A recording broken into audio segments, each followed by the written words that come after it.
হযরত নূহ আলাইহিস সালাম 1000 বছর দুনিয়াতে বেঁচে ছিলেন। তিনি যেই ঘরটিতে থাকতেন সেই ঘরটি এতটাই ছোট ছিল, যখন তিনি শুতে যেতেন তার অর্ধেক শরীর থাকতো ঘরের ভেতরে আর অর্ধেক শরীর থাকতো ঘরের বাহিরে।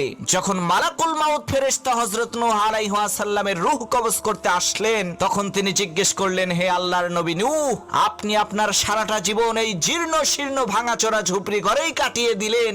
আপনি চাইলে তো উন্নত মানের বিলাসবহুল একটি ঘর তৈরি করতে পারতেন, কিন্তু কেন তা আপনি করেননি? তখন নূহ আলাইহিস সালাম বললেন, হে আল্লাহর শক্তিশালী ফেরেশতা মালাকুল মাউত, আমি আমার জীবনের শুরু লগ্ন থেকে আজ পর্যন্ত শুধুমাত্র তোমার আসার অপেক্ষার প্রহর গুনতে গুনতে আমি আমার এই 1000 বছরের ছোট্ট এই জীবনকে কাটিয়ে দিয়েছি। তখন মালাকুল মাউত বলল, হুজুর, এমন একটা জামানা আসবে যেই জামানার মানুষেরা 100 বছরের কম সময় হায়াত পাবে, কিন্তু তারা ওই বিশাল পাহাড়ের মতো আকাশচুম্বী আলিশান বাড়ি নির্মাণ করবে। তখন নূহ আলাইহিস